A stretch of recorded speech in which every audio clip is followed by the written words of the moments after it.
नसीब में जिसके जो लिखा था वो तेरी महफिल में काम आया। किसी के हिस्से में प्यास आई और किसी के हिस्से में जाम आई।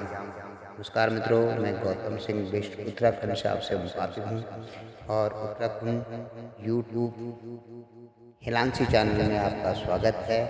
और ज्ञान गंगा के यूट्यूब चैनल में मैं भी आपकी सेवा में तत्पर रहता हूँ।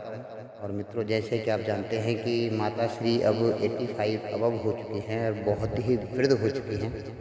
और अब सेवानिवृत्ति के बाद यूट्यूब के बाद जितना मुझे समय मिलता है, खेती और उनकी सेवा और गाय बछियों की सेवा करने के लिए मैंने अपना निवास स्थान अपने पैतृक ग्राम बड़कुलू में रखा है। और जब तक माता की सेवा होती रहेगी, जब तक माता जी चाहेंगी, जब तक वो हमारे साथ में चलती हुए हमारे साथ खुली आवाज़ में नहीं आना चाहती हैं। कहती हैं कि शहरों की चिल्लकों से उन्हें तकलीफ होती है, वे कोड़दार की आवाज़ में नहीं आना चाहती हैं, वे बड़े भाई साहब के साथ देहरादून की आवाज़ में भी नहीं रहना चाहती हमारे साथ में। तो हमने सोचा कि अगर उनकी इच्छा है तो हम गांव में क्यों इनकी सेवा के लिए, जब हमको भगवान ने मुक्त कर रखा है, सभी प्रकार की सुविधाओं को भगवान ने हमें अर्पित किया है। चारों पदार्थ दयानिधि फल हैं, फल है तुम्हारी दृष्टि के, कहते हैं करतल में सकल पदार्थ हैं जगमाही, कर्म हीन नर पावत नाही।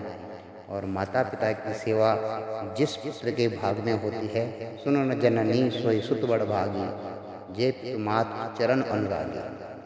कहते हैं कि वो बड़े भाग्य से उसका प्रबल भाग्य होता है, पुण्य का भाग्य होता है कि उसको सेवा करने का अवसर मिलता है। और वह अपने जीवन के धर्म अर्थ काम और मोक्ष से उसको जब छुट्टी मिलती है, तभी वह अपने पूर्वजों की सेवा कर सकता है। और इस माँ ने कभी चार चार, दो बेटी और दो बेटों का बोझ अपने कंधों पे उठा करके हमको पाला है।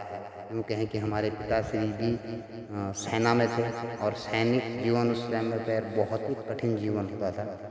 कभी कभी बहुत साल में 2 या 3 छुट्टी बहुत मुश्किल से मिलती थी और उसी में वे आकर के, उस समय तो पैसा भी बहुत कम होता था। और हमें पता है कि माता श्री ने किस प्रकार से गाँव की खेती बाड़ी की जीवन, कठिन जीवन, इन पैरों पर जो आज चलने फिरने में असमर्थ हो रखे, इन पैरों पर उठा के ढोया है। और अब हमने उनको इतना आराम दे दिया है कि आप कहीं हिलो मत, आओ जाओ मत। तो वे अभी चलने फिरने उन्होंने जब से कम किया है, तब से उनकी हालत और भी नाजुक हो गई है। और हम चाहते हैं कि वे प्रसन्न रहें, खुश रहें। और सुबह से हम उनके पास में गीता, रामायण, भागवत का पाठ करने का अवसर मिलता है। दिन में वे जब छत पे आ जाती हैं तो धूप में उनकी सेवा शुश्रूषा के लिए हमारी मिसेज होती हैं, वे करती हैं उनकी सेवा। आज वे किसी कार्य से बाज़ार गई हैं, तो यह सेवा का फल मुझे मिल गया। ये भी मेरा एक बहुत बड़ा पुण्य फल है। मैं अपने काम के साथ साथ यहीं से बैठ कर के अपना काम, ऑनलाइन काम भी निपटाता हूँ और इसी छत पर बैठकर माँ की भी सेवा हो जाती है। और ये मेरा बहुत बड़ा सौभाग्य है। मैं कहता हूँ कि ईश्वर ने मुझे इस काबिल बनाया।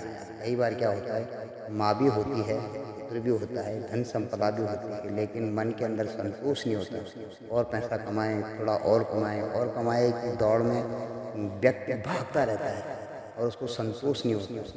लेकिन माँ की सेवा करने से मन एकदम पावन हो गया, पवित्र सा मन हो गया। और हमको भगवान की बनाई हुई इस माया का कुछ कुछ समझ आने लगा। धनधरा के बीच में यूं ही गड़ा रह जाएगा, पशु भी बंधे रह जाएंगे, जब पूछ के दिन आएंगे।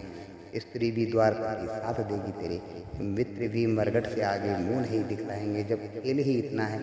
और सभी प्रकार की भगवान ने सारी संपत्तियां, सुख संपत्ति, वैभव, ऐश्वर्य सब कुछ प्रदान कर दिया है। तो क्यों नहीं माता की सेवा में वक्त गुजारा जाए। पिताजी तो समय से पूर्व ही काल कल्पित हो गए थे। उस समय मैं अपनी सेना की ड्यूटी में ही था और 30 साल सेना की ड्यूटी आने के बाद उपरांत में अब गांव में जितना समय बचता है उतने समय में माँ की सेवा करेंगे।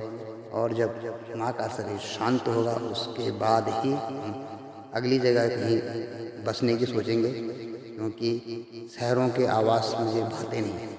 और भाने के साथ साथ भी माताजी उस जगह पर रहना नहीं चाहती है।